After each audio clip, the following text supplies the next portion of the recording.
Video like जरूर कर लीजिए और ऐसे वीडियो लगातार फ्री में पाने के लिए चैनल को तुरंत सब्सक्राइब कर लीजिए और बेल आइकन को जरूर टैप कर लीजिए ताकि आगे भी सारे वीडियो आपको मिलते रहे। यूट्यूब में फॉलो करते हैं तो प्लीज ये वाला फ्री टेलीग्राम चैनल जरूर ज्वाइन कर लीजिएगा। सारे नोटिफिकेशन, सारे अपडेट यहीं पे आते हैं, ध्यान रखिए। Everyone, I hope you all are doing well. मैं Shivangi Singh study for civil services में आप सभी का बहुत बहुत स्वागत करती हूं। हम आ गए हैं हमारे टेस्ट नंबर 14 पे। ये भी एक सेक्शनल टेस्ट है, 100 क्वेश्चंस का ये कंपाइलेशन है। ये टेस्ट हमारा पॉलिटी का टेस्ट है, पॉलिटी का पहला टेस्ट है। पॉलिटी के बहुत ही बढ़िया 100 क्वेश्चंस हमने इसमें कंपाइल करे हैं। जहां बहुत फंसते हैं, जहां गलतियां होने के बहुत चांसेस हैं, वो सारे क्वेश्चंस हमने इसमें इंक्लूड करे हैं। दोनों ही भाषाओं में ये टेस्ट दिया हुआ है, जैसे हमारे सारे टेस्ट होते हैं। और आपको क्या करना है, आपको ये टेस्ट मेरे साथ अटेम्प्ट करना है और अपना मुझे स्कोर आपको कमेंट डाउन करके जरूर बताना है। इसके अलावा आप एक पेपर जरूर मेंटेन कर रहे हैं। आई होप दैट कि आप अपनी मिस्टेक्स लिख रहे हैं उसमें, और जिससे उसको आप बाद में अच्छे से रिवाइज कर पाएं। तो पेपर नजदीक है, लेकिन इसमें घबराने की बिल्कुल भी कोई बात नहीं है। You have ample amount of time जिसमें आप अच्छे से दिया हुआ मटीरियल रिवाइज कर सकते हैं। तो चलिए शुरुआत करते हैं हमारे test number 14 UP PCS prelims examination 2023 के लिए बहुत ही इंपॉर्टेंट पॉलिटी के questions. So let us begin. तो हम स्टार्ट कर रहे हैं हमारा यूपी पीसीएस प्रीलिम्स 2023 के लिए। सेक्शनल टेस्ट 14th है, ये पॉलिटी का पहला टेस्ट होगा, ठीक है। और चलिए तो शुरुआत करते हैं हमारे पहले सवाल से। पूछ रहा है सही विकल्प का चयन करें, select the correct option. Regulating act के ऊपर ये सवाल है 1763 का। कलकत्ता में फोर्ट विलियम में सर्वोच्च न्यायालय की स्थापना का प्रावधान इसमें हुआ था। प्रोविजन किसके लिए? Establishment of the supreme court at fort William in Calcutta. और फिर 1773 में सुप्रीम कोर्ट की स्थापना की गई। और सर एलिजे इम्पे जो थे इसके पहले मुख्य न्यायाधीश थे। Sir Elijah Impey was its first chief justice. तो बताना है आपको कौन सा ठीक है, तो बताइए कौन सा ठीक है। देखिए पहला बिल्कुल ठीक है और तीसरा बिल्कुल ठीक है, तो हमारा आंसर तो सी हो जाएगा, ठीक है। अब ये जो दूसरा है ये क्यों गलत है? 1763 में नहीं, फिर 1774 में आया था, जो स्थापना हुई थी। एक्ट आया पहले, फिर उसके प्रावधानों के अनुसार इसकी स्थापना हुई थी। तो ये 1774 में हुई थी। बाकी दोनों ऑप्शंस बिल्कुल ठीक हैं। सेकंड, नीचे दिए गए वाक्य से संबंधित सही विकल्प का चयन करें। कोई भी भारतीय या क्राउन का मूल निवासी अपने धर्म, जन्म स्थान, आनुवंशिकता, वर्ण या इनमें से किसी के भी कारण से कंपनी के अधीन कार्यालय या सेवा करने के लिए अयोग्य नहीं होगा। नो इंडियन और native subject of the crown shall be disqualified for office और service under the company by reason of his religion, place of birth, heredity, caste और एनी ऑफ दीज रीजंस। ये बोल रहा है ये किससे रिलेटेड है? चार्टर एक्ट 1786, 1793, 1813 या 1833। तो ये 1833 का जो अधिनियम था उसमें इस तरह का प्रावधान आया था। तो आप ध्यान रखिएगा, थोड़ा सा अलग है क्वेश्चन, पर ध्यान रखना है आपको। तीसरा, निम्नलिखित में से सही विकल्प का चयन करें, select the correct option. Pitt's India act जो था 1784 का, उसने नियंत्रण परिषद की स्थापना की थी, establishment of board of control. Charter अधिनियम 1813 का, लॉर्ड विलियम बेंटिक भारत के पहले गवर्नर जनरल बने इस एक्ट से, ये बोल रहा है ये। और चार्टर अधिनियम 1833 से ईसाई मिशनरी जो थे, क्रिश्चियन मिशनरीज जो थे, उन्हें भारत में कार्य करने की अनुमति मिली थी। तो आप मुझे बताएंगे कौन सा ठीक है। देखिए सिर्फ पहला ठीक है। अब देख लीजिए क्यों। पहला बिल्कुल ठीक है। 1784 का एक्ट था, उससे बीओसी, बोर्ड ऑफ कंट्रोल, नियंत्रण परिषद बना था। लेकिन जो बोर्ड ऑफ कंट्रोल था, सॉरी, जो क्रिश्चियन मिशनरीज थे वो 1813 के एक्ट से आए थे, क्रिश्चियन मिशनरीज। और लॉर्ड विलियम बेंटिक कब बने थे गवर्नर जनरल? भाई 1833, सबको याद होनी चाहिए ये बातें। तो ये क्रॉस है दोनों आपस में, तो पहला सिर्फ सही है। चौथा, निम्नलिखित में से कौन सी विशेषताएं भारत सरकार अधिनियम 1935 से भारतीय संविधान में ली गई थी? कौन से फीचर्स हैं जो बोरो किए गए थे गवर्नमेंट ऑफ इंडिया एक्ट 1935 से? संघीय योजना, फेडरल स्कीम, राज्यपाल का कार्यकाल, ऑफिस ऑफ गवर्नर, न्यायपालिका, जुडिशरी, लोक सेवा आयोग, पब्लिक सर्विस कमीशन। बताइए कौन सी ली गई थी? तो ये सभी ली गई थी और ये सभी आपको याद होनी चाहिए। लिस्टिंग वीडियो में भी आपको सब कराई गई हैं ये, ठीक है। तो फेडरल स्कीम, इमरजेंसी के प्रोविजंस भी लिए गए थे, साथ साथ आपातकालीन प्रावधान, प्रशासनिक विवरण, एडमिनिस्ट्रेटिव डिटेल्स, सब ये अधिनियम 1935 से आई थी। पांचवा, निम्न में से गलत विकल्प का चयन करें, सिलेक्ट द इनकरेक्ट ऑप्शन। 20 फरवरी 1947 को ब्रिटिश प्रधानमंत्री क्लीमेंट एटली ने घोषणा की थी कि भारत में ब्रिटिश शासन 30 जून 1948 तक समाप्त हो जाएगा। ये ब्रिटिश प्राइम मिनिस्टर थे क्लेमेंट एटली, उनका डिक्लेरेशन आया था। 3 जून 1947 को ब्रिटिश सरकार ने यह स्पष्ट कर दिया था कि भारत की संविधान सभा द्वारा बनाया गया कोई भी संविधान देश के उन हिस्सों पर भी लागू हो सकता है जो इसे स्वीकार करने में इच्छुक नहीं है। मतलब जो जून 3 1947 को ब्रिटिश गवर्नमेंट ने यह भी कहा था कि कॉन्स्टिट्यूशन जो कॉन्स्टिट्यूएंट असेंबली बनाएगी that will apply to those parts of the country also which were unwilling to accept it. आपको इनकरेक्ट बताना है कौन सा है। तो भाई सेकंड हो जाएगा ना इनकरेक्ट। क्यों? क्योंकि ऑब्वियस सी बात है भाई, एटले का स्टेटमेंट आ गया था, लेकिन 3 जून को गवर्नमेंट ने ये कहा था कि उन देशों पे लागू नहीं हो सकता होगा जो स्वीकार नहीं करना चाहते हैं। और कॉन्स्टिट्यूएंट असेंबली कब गठित हुई थी आप मेरे को बताएंगे? सन कौन सा था? 1946, याद रखिएगा। 1773 का जो रेगुलेटिंग एक्ट था उसके दोषों को दूर करने के लिए ब्रिटिश संसद ने कौन सा अधिनियम पारित किया था, जैसे act of settlement to rectify the defects of 1773 act. British parliament passed which act बोल रहा है ये। तो ये संशोधन अधिनियम है सारे, अब आप देख लीजिए 76 का, 78 का और 1779, 1781 कौन सा था जो एक्ट ऑफ सेटलमेंट कहलाया था? तो 1781 वाला था, अमेंडिंग एक्ट ऑफ 1781। इसने क्या किया था? इसे बंदोबस्त अधिनियम भी कहा गया था। ठीक है, एक्ट ऑफ सेटलमेंट, बंदोबस्त अधिनियम, याद रखिएगा इस चीज को। चलिए 7th क्वेश्चन देखेंगे। किस अधिनियम के तहत कंपनी के कर्मचारियों को किसी भी निजी व्यापार में शामिल होने या मूल निवासियों से उपहार या रिश्वत स्वीकार करने पर रोक लगा दी थी? कंपनी को प्रोहिबिट कर दिया था ना कि भाई कोई प्राइवेट ट्रेड में एंगेज नहीं करेंगे आप। तो रेगुलेटिंग एक्ट से 1786 से, 1833 से, 1753 से किससे किया था? भाई 1753 तो कोई था ही नहीं, इसको तो काट दोगे ऐसी की ऐसी।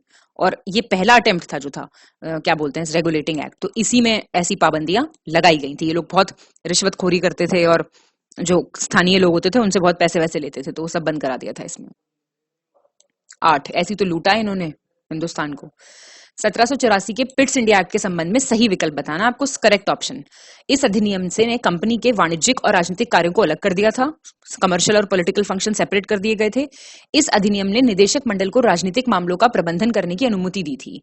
It allowed the court of directors to manage the political affairs. और इस अधिनियम ने दोहरी सरकार की व्यवस्था स्थापित की थी, double system of government, Pitt's India act 1784। बताएंगे आप कौन सा सही है? तो पहला और तीसरा बिल्कुल ठीक है, दूसरा क्यों गलत है? देखिए इस एक्ट ने ऐसा अलाउ किया था कि कोर्ट ऑफ डायरेक्टर्स तो कमर्शियल अफेयर्स मैनेज करेंगे, वाणिज्यिक मामले, लेकिन एक नई बॉडी का गठन हुआ था यहाँ पे राजनीतिक मामलों के लिए, उसको कहा था बोर्ड ऑफ कंट्रोल, नियंत्रक बोर्ड। तो बीओसी आया था ना इसी एक्ट से, ऊपर देखा था आपने, BOC for what? For political affairs, राजनीतिक मामलों के लिए नियंत्रक बोर्ड आया था। तो ये आप याद रखना है। ऐसे आपके बहुत सवाल तैयार हो जाते हैं, टेस्ट सीरीज बहुत अच्छा तरीका होता है तैयारी करने का। चलिए 1853 के चार्टर अधिनियम के संबंध में गलत बताना है आपको, इनकरेक्ट ऑप्शन। इस अधिनियम ने पहली बार गवर्नर जनरल की परिषद को विधायी और प्रशासनिक कार्यों को अलग कर दिया था। जो गवर्नर जनरल के लेजिस्लेटिव और एडमिनिस्ट्रेटिव फंक्शंस थे उनको अलग किया था इसने। इस अधिनियम ने परिषद में विधान परिषद कहे जाने वाले 9 सदस्यों को जोड़ने का प्रावधान किया था, मतलब एडिशन ऑफ 9 न्यू मेंबर्स, जिनको लेजिस्लेटिव काउंसलर्स कहा जाएगा, वो काउंसिल में जोड़े जाएंगे। इसने ऐसा कहा था एक्ट ने। तो आपको बताना है कौन सा गलत है।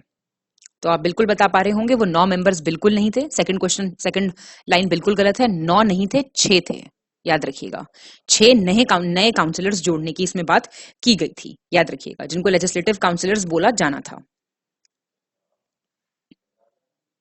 चलिए 10वां देखेंगे। निम्नलिखित में से गलत विकल्प का चयन करें। 1861 का भारतीय परिषद अधिनियम, Indian councils act of 1861, incorrect चुनना है आपको।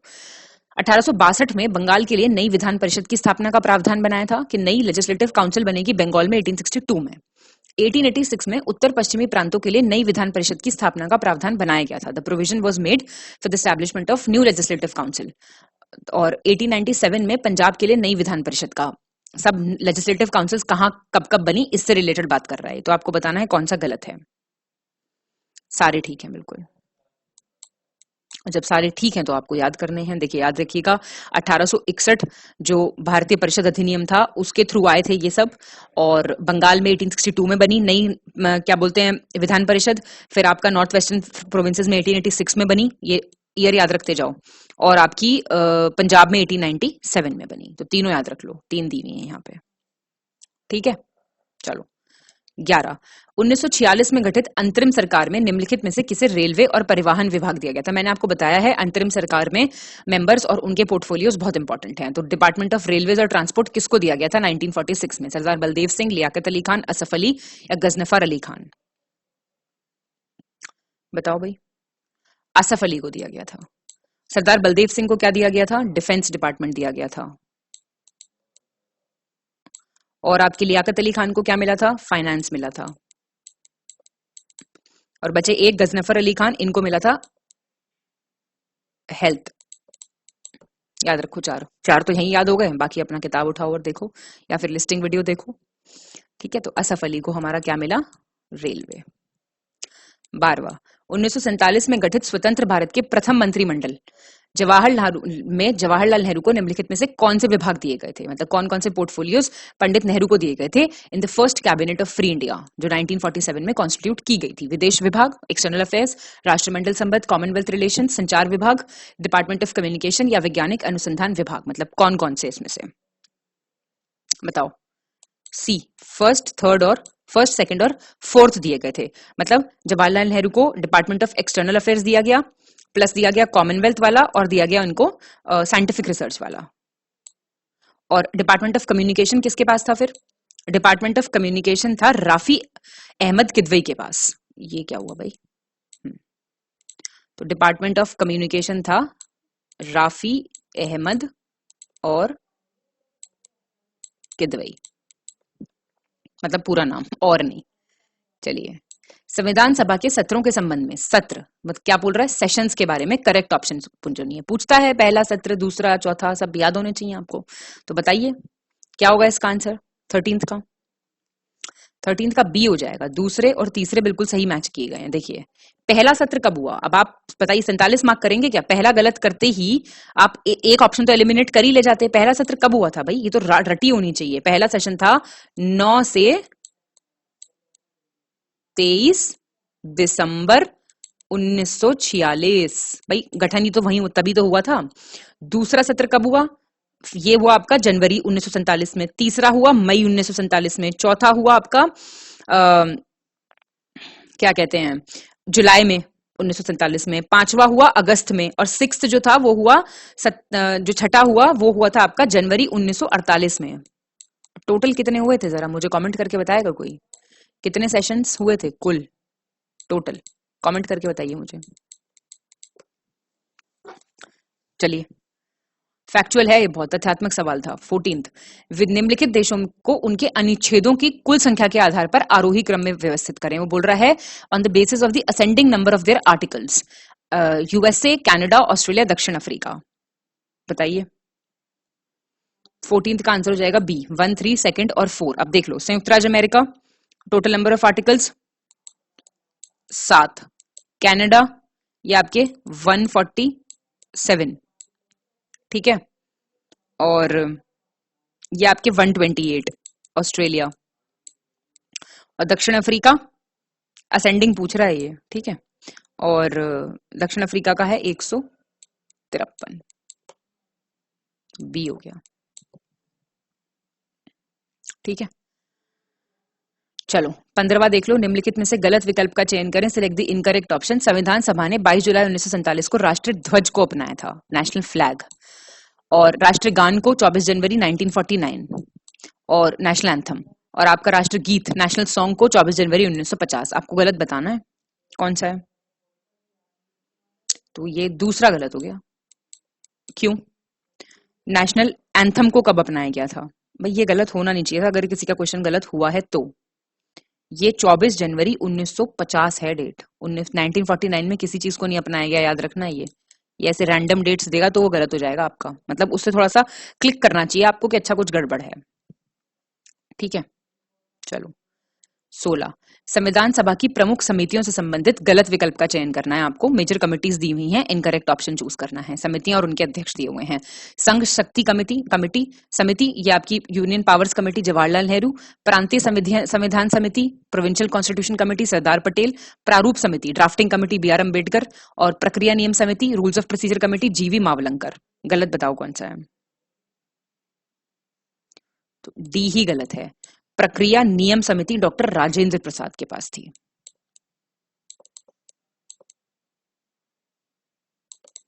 बाकी बिल्कुल ठीक है। कमेटी के powers committee Jawaharlal Nehru, provincial Sardar Patel, और ड्राफ्टिंग की भी किसी को नहीं पता तो फिर आराम से बैठो, कोई जरूरी नहीं है पढ़ाई लिखाई करनी। डी। चलो 17th, निम्नलिखित में से सही विकल्प का चयन करें, सिलेक्ट द करेक्ट ऑप्शन।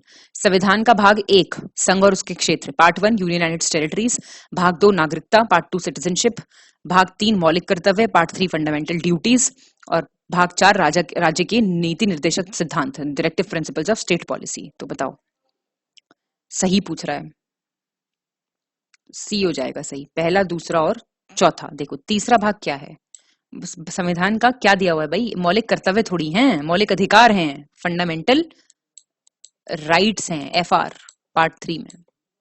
बाकी ठीक है बिल्कुल पार्ट्स। 18, सही विकल्प का चयन करें, सिलेक्ट द करेक्ट ऑप्शन।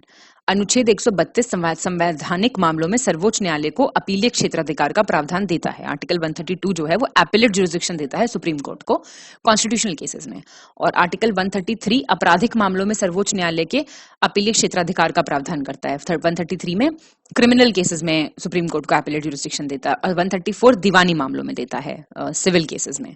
तो आप बताइए कौन सा सही है? सिर्फ पहला सही है। अब देख लो क्यों। देखो 131 देता है आपके ओरिजिनल ज्यूरिसडिक्शन। 131 आर्टिकल, अनुच्छेद याद होने बहुत जरूरी है। आर्टिकल केंद्र राज्य और अंतर्राज्य विवादों में सर्वोच्च न्यायालय को मूल अधिकार क्षेत्र का 131 देता है। चलिए 132 देता है कॉन्स्टिट्यूशनल केसेस में, 133 देता है आपके दीवानी मामलों में। जो 133 है ये ऐसे, फिर ये इसका है और ये इसका है, ऐसे मानो। तो 133 तो दे रहा है दीवानी मामलों में, और 134 किस में दे रहा है? वो दे रहा है आपराधिक मामलों में, आपके क्रिमिनल केसेस में। तो याद रखना ये इसका है। 19, निम्नलिखित में से कौन से प्रावधानों को संसद के विशेष बहुमत और राज्यों की सहमति से संशोधित किया जा सकता है? Special majority of parliament and consent of states. कौन कौन से प्रोविजंस हैं? राष्ट्रपति का निर्वाचन एवं इसकी प्रक्रिया, election of president and it's manner, संघ और राज्यों के बीच विधायी शक्तियों का वितरण, वस्तु एवं सेवा का परिषद, और संसद में राज्यों का प्रतिनिधित्व, goods and service tax council, और representation of states in parliament. तो special majority plus consent of states किस में चाहिए ये पूछ रहा है ये। तो इन सभी में चाहिए। ये कुछ मामले हैं आपको याद रखने हैं जो टेस्ट में कराए जा रहे हैं, उससे आपको ज्यादा याद रह पाएगा।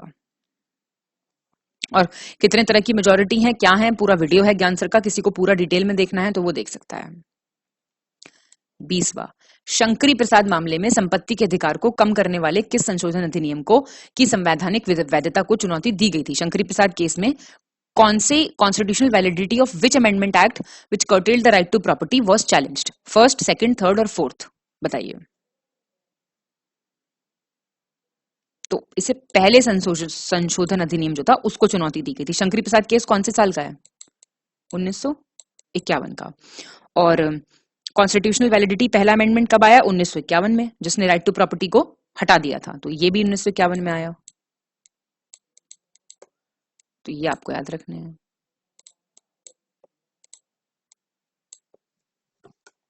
पहला। 21वां, संसद ने 24वां संशोधन अधिनियम बनाकर गोलकनाथ मामले में सुप्रीम कोर्ट के फैसले पर प्रतिक्रिया व्यक्त की थी कि इस अधिनियम के ने किन अनुच्छेदों में संशोधन किया है? पार्लियामेंट ने रिएक्ट किया था सुप्रीम कोर्ट के जजमेंट को गोलकनाथ केस में 24वें अमेंडमेंट लाके। तो उन्होंने कहा था कि इस एक्ट ने किस किस आर्टिकल को अमेंड कर दिया है? 13, 14, 368 को। तो बताओ किस किस को करा था? तो आंसर हो जाएगा इसका सी, पहला और तीसरा। ठीक है, देखो क्या था, जो 24वां संशोधन आया था वो कब आया था? 1971 में आया था। पहले तो तुम्हें साल पता होने बहुत जरूरी है, नहीं तो कुछ सवाल नहीं हल कर पाओगे। तो इन्होंने मामले में क्या हुआ था, अब गोलकनाथ केस जो था वो आया 1967 में, 24वां अमेंडमेंट 1971 में आया, और गोलकनाथ केस कब का है? 1967। दोनों के साल याद रखना, ठीक है। तो इन्होंने इसको चुनौती दी थी, इस एक्ट ने अमेंड कर दिया था आर्टिकल 13 और आर्टिकल 368, 13 और 368, 14 को कुछ नहीं किया था। और 24वां अमेंडमेंट 1971 ही कहता था कि इसने मौलिक अधिकारों सहित संविधान के किसी भी हिस्से में संशोधन करने के लिए संसद की शक्ति की पुष्टि की थी। तो ये ध्यान रखना दोनों साल। 22वां, इंदिरा नेहरू गांधी मामले में के तहत सर्वोच्च न्यायालय ने 39 संशोधन अधिनियम के एक प्रावधान को अमान्य कर दिया था, जिसमें निम्नलिखित में से किससे जुड़े चुनावी विवादों को सभी अदालतों के अधिकार क्षेत्र से बाहर रखा गया था। Under the Indira Nehru Gandhi case, the supreme court had invalidated a provision of the 39th Amendment Act which kept the election disputes involving whom among the following outside the jurisdiction of all courts: president, राष्ट्रपति, प्रधानमंत्री, लोकसभा अध्यक्ष। आप बताएंगे मेरे को कौन सा किसको इन्होंने बाहर रखा था? तो इसका आंसर हो जाएगा बी, सेकंड और थर्ड, मतलब प्राइम मिनिस्टर को और स्पीकर ऑफ लोकसभा को। ठीक है, इंदिरा गांधी मामला कब का है? आपको वही मैंने बताया ना, आपको इस केस का साल पता होना चाहिए, 1975 का।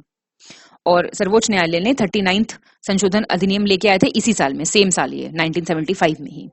और इसमें प्रोविजन दिया था कि डिस्प्यूट जो होंगे प्राइम मिनिस्टर के और स्पीकर ऑफ लोकसभा के, वो कोर्ट से सबसे बाहर रखे जाएंगे। तो राष्ट्रपति नहीं है इसमें, याद रखना।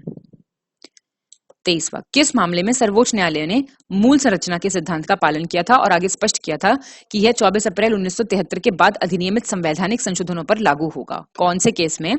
सुप्रीम कोर्ट ने डॉक्ट्राइन ऑफ बेसिक स्ट्रक्चर लेके आए थे और कहा था कि it would apply to all the constitutional amendments enacted after the 24 April 1973। अब ये भी नहीं पता किसी को, तो फिर क्या करेंगे? क्या करेंगे बताओ? इसका आंसर केशवानंद भारती केस नहीं होगा। ठीक है, केशवानंदा भारती केस का ही जजमेंट था ये, और आंसर इसका ए होगा, वमन राव केस 1981। अब देखो, वमन राव में सर्वोच्च न्यायालय ने मूल संरचना के सिद्धांत का पालन किया था और फिर कहा था कि 24 अप्रैल 1973, मतलब केशवानंद भारती मामले में फैसले की तारीख थी ये। उसके बाद से जितने भी आएंगे अधिनियम, वो संवैधानिक संशोधनों पर लागू होगा। तो इसमें, इस क्वेश्चन में ये ट्विस्ट था, ये मत मार देना इसका आंसर केशवानंद भारती। क्वेश्चन पढ़ो, समझो, फिर सॉल्व करो। 24वां, निम्नलिखित में से किन प्रावधानों को संसद के विशेष बहुमत द्वारा संशोधित किया जा सकता है? Special majority by the parliament. Fundamental rights, मौलिक अधिकार, directive principles of state policy, राज्य के नीति निर्देशक सिद्धांत, और फंडामेंटल ड्यूटीज, मौलिक कर्तव्य। बताइए।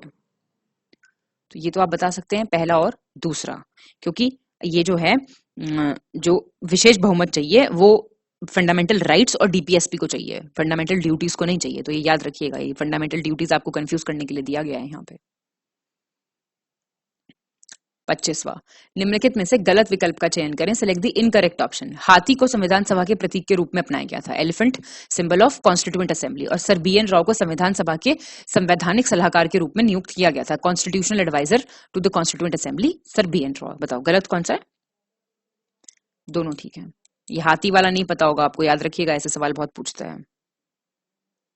ठीक है, सिंबल मतलब सील जो होती है उसको, वो हाथी था, मुहर, प्रतीक चिन्ह। चलिए, तो हम 26th क्वेश्चन पे आ गए हैं हमारे। देखो, निम्नलिखित में से सही विकल्प का चयन करें। Select the correct option. HVR Iyengar जो थे वो संविधान सभा के सचिव थे। He was a secretary to the constituent assembly. और SN मुखर्जी संविधान सभा से में संविधान के मुख्य प्रारूपकार थे, चीफ ड्राफ्ट्समैन कॉन्स्टिट्यूएंट असेंबली के कॉन्स्टिट्यूशन के लिए। तो आपको बताना है सही कौन सा है, कौन सा हो जाएगा सही। दोनों बातें बिल्कुल ठीक दी, याद करना है आपको ये।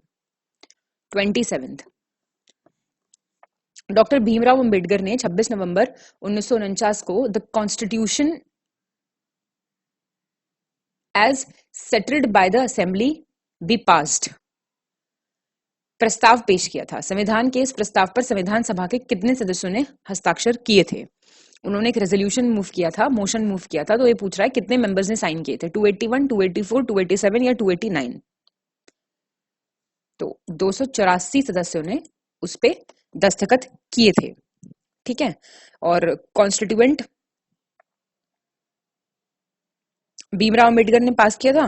टोटल कितने मेंबर्स थे? अच्छा, उस वक्त टोटल थे 299 मेंबर्स, और इसमें से 284 उस दिन प्रेजेंट थे, तो उन्होंने उस मोशन पे साइन कर दिया था। 28, निम्नलिखित में से गलत विकल्प का चयन करें। Select the incorrect option. संविधान सभा ने 1949 में राष्ट्रमंडल में भारत की सदस्यता की पुष्टि की थी। Constituent Assembly had ratified the India's membership of the Commonwealth in May 1949. संविधान सभा ने मई 1949 में डॉक्टर राजेंद्र प्रसाद को भारत के पहले राष्ट्रपति के रूप में चुना था। तो कौन सा गलत हो जाएगा इसमें से? बी गलत हो जाएगा। देखो ऐसे वाले तो सवाल कर लोगे आप कॉमन सेंस से। भाई आपको भी पता है जनवरी 24 1950 ये थी जिस दिन राष्ट्रपति वो चुने गए थे। 1949 में कुछ नहीं हुआ था ऐसा। 29 निम्नलिखित में से गलत विकल्प का चयन करें, सिलेक्ट द इनकरेक्ट ऑप्शन। अब 1934 में भारत के लिए एक संविधान सभा का विचार पहली बार एम.एन. रॉय द्वारा सामने रखा गया था। Idea of constituent assembly was put forward for the first time by M N. Roy. Second कह रहा है 1935 में भारतीय राष्ट्रीय कांग्रेस ने पहली बार आधिकारिक तौर पर भारत के संविधान को बनाने के लिए एक संविधान सभा की मांग की थी और 1935 में इंडियन नेशनल कांग्रेस ने ऑफिशियली डिमांड किया था पहली बार कॉन्स्टिट्यूएंट असेंबली के लिए। तो आपको गलत बताना है कौन सा है। तो ये दोनों बातें ठीक दी हुई हैं और दोनों आपको याद रखनी है। कॉन्स्टिट्यूएंट असेंबली की पहली डिमांड्स नेशनल कांग्रेस के द्वारा और एम.एन. रॉय के द्वारा, दो ही नाम आपको याद रखने हैं इसमें। चलिए वह तारीख है, कौन सी तारीख है जिसका उल्लेख प्रस्तावना में उस तारीख के रूप में किया गया है जिस दिन भारत के लोगों ने संविधान सभा में इस संविधान को अपनाया, अधिनियमित किया और स्वयं को सौंपा। Adopted, enacted and given to themselves. अगर ये नहीं है पता है ना आपको सवाल, तो बहुत ही गलत बात है। 26 नवंबर ये हमारे प्रियम्बल में भी डेट लिखी हुई है 1949, तो इंपॉर्टेंट है ये। 31 निम्नलिखित में से कौन संघ की कार्यपालिका के अंग हैं? एग्जीक्यूटिव के, जो एग्जीक्यूटिव है यूनियन की उसके पार्ट हैं राष्ट्रपति, उपराष्ट्रपति, प्रधानमंत्री, मंत्री परिषद और भारत के महान्यायवादी अटॉर्नी जनरल ऑफ इंडिया। आप बताएंगे कौन कौन है? सभी हैं और ये पांचवे आपको याद रखने हैं। यही सबसे ज्यादा आदमी भूलता है और यही गलती होती है। तो आप ध्यान रखेंगे कि एग्जीक्यूटिव जो है यूनियन का उसमें हमारे प्रेसिडेंट साहब, vice president, prime minister, council of ministers और अटॉर्नी जनरल सबसे इंपॉर्टेंट ये भी आते हैं। 32 भारत के नियंत्रक एवं महालेखा परीक्षक के बारे में बात हो रही है। कंट्रोलर एंड ऑडिटर जनरल के बारे में सही विकल्प का आपको चयन करना है। वह भारतीय राज्य का प्रमुख होता है, head of the Indian state. वे भारत का प्रथम नागरिक होता है, फर्स्ट सिटीजन ऑफ इंडिया। वे राष्ट्र की एकता, अखंडता और एकजुटता के प्रतीक के रूप में कार्य करता है। आप बताएंगे कौन सा है? मतलब ये भी कोई बात है? कोई भी नहीं है इनमें से। और ये बात किसके बारे में हो रही है? हमारे राष्ट्रपति के बारे में। ठीक है, चलिए 33वां निम्नलिखित में से कौन राष्ट्रपति के निर्वाचन में भाग नहीं लेते? देखिए यहीं से प्रिपेयर हो जाएगा सब कुछ। Do not participate in the election of the president. संसद के दोनों सदनों के मनोनीत सदस्य, nominated members of both the houses. राज्य विधानसभाओं के मनोनीत सदस्य, nominated members of state legislative assemblies. राज्य विधान परिषदों के सदस्य, निर्वाचित और मनोनीत दोनों। द्विसदनीय के केस में ये वाला अप्लाई होगा। Members both elected and nominated in case of by cameral legislators. और दिल्ली और पुडुचेरी की विधानसभाओं के मनोनीत सदस्य, nominated members of legislative assemblies of Delhi and Puducherry. आप बताएंगे कौन भाग नहीं लेते हैं? बात किसकी हो रही है? ये बात हो रही है निर्वाचन की, इलेक्शन की। तो आंसर क्या हो जाएगा? भाई डी हो जाएगा आंसर। क्यों? इनमें से कोई नहीं लेगा भाग। वजह आप मुझे एक बात बताइए, जो पार्टिसिपेट नहीं करते हैं, नॉमिनेटेड मेंबर्स पार्टिसिपेट नहीं करते, मनोनीत नहीं करते हैं पार्टिसिपेट, जितने भी ये सारे लिखे हुए हैं ये पार्टिसिपेट नहीं करेंगे इलेक्शन में। ठीक है, कौन करेंगे फिर? मुझे कमेंट करके बताइए आप। 34 निम्नलिखित में से सही विकल्प का चयन करें। करेक्ट ऑप्शन किसके बारे में? उपराष्ट्रपति के चुनाव के लिए निर्वाचक मंडल से संबंधित, related to the electoral college for the vice president, election of vice president. इसमें संसद के दोनों सदनों के निर्वाचित और मनोनीत दोनों सदस्य शामिल होते हैं, both elected and nominated members of the parliament. इसमें राज्य विधानसभाओं के निर्वाचित और मनोनीत दोनों सदस्य शामिल होते हैं, elected and nominated members of state legislative assemblies. Vice president की बात हो रही है। बताओ आंसर क्या हो जाएगा? इसका आंसर हो जाएगा ए। देखो उपराष्ट्रपति के चुनाव में इलेक्टेड नॉमिनेटेड पार्लियामेंट के, अरे स्टेट लेजिस्लेटिव असेंबली से उपराष्ट्रपति का क्या मतलब? ये एक्स ऑफिशियो चेयरमैन किसके होते हैं? राज्यसभा के होते हैं। ये स्टेट लेजिस्लेटिव असेंबलियों का, राज्य विधानसभाओं का कोई लेना देना नहीं होता वाइस प्रेसिडेंट के चुनाव से। तो बस इसमें इलेक्टेड प्लस नॉमिनेटेड पार्लियामेंट, ये 3 वर्ड याद रखो, इलेक्टेड नॉमिनेटेड पार्लियामेंट, बस ये है इसका और कुछ नहीं है। 35 गलत विकल्प का चयन करें, select the incorrect option. Sindhi भाषा को 1968 में 21वें संशोधन अधिनियम द्वारा 8वीं अनुसूची में जोड़ा गया था। सिंधी लैंग्वेज को कब जोड़ा था? 8th शेड्यूल में 21st अमेंडमेंट से। और उड़िया को कब जोड़ा? उड़िया को रीनेम कब किया? उड़िया को उड़िया था ना पहले, उसको उड़िया कब बोला? 96th अमेंडमेंट 2011 से। आपको गलत बताना है कौन सा है। दोनों ठीक है। एक मिनट। तो दोनों बिल्कुल ठीक बातें हैं, याद रखिएगा आप। सिंधी 21st अमेंडमेंट 1967 और उड़िया का नाम चेंज हुआ बाय 96th अमेंडमेंट 2011। ईयर याद रखना है इनके। 36 छठी अनुसूची में निम्नलिखित में से किस पूर्वोत्तर राज्य के आदिवासी क्षेत्रों के प्रशासन से संबंधित प्रावधान दिए गए हैं? जो प्रोविजंस हैं एडमिनिस्ट्रेशन ऑफ ट्राइबल एरियाज, तो 6 शेड्यूल में कौन सी नॉर्थ ईस्टर्न स्टेट्स के बारे में दिए हुए हैं? बताओ। तो इसका आंसर हो जाएगा ए, और इसकी ट्रिक है ATMM। कैसे?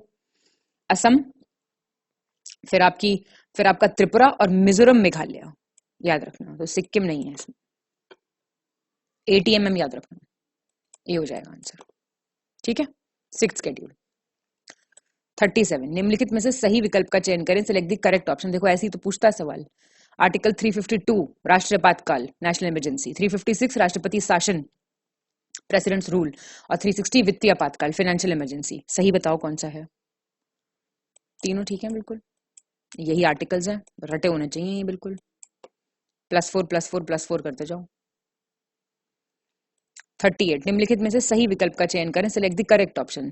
280 वित्त आयोग फाइनेंस कमीशन, 51 है मौलिक कर्तव्य फंडामेंटल ड्यूटीज, 19 कानून के समक्ष समानता इक्वालिटी बिफोर लॉ, और 24 प्रारंभिक शिक्षा का अधिकार, 24 राइट टू एलिमेंट्री एजुकेशन। सही कौन सा है इसमें से? भाई बहुत आसान सवाल है तो भाई। 280 ठीक है, फिर ये और ये भी ठीक है। आर्टिकल 19 क्या कहता है भाई? कानून के समक्षता अधिकार कौन सा है? 14।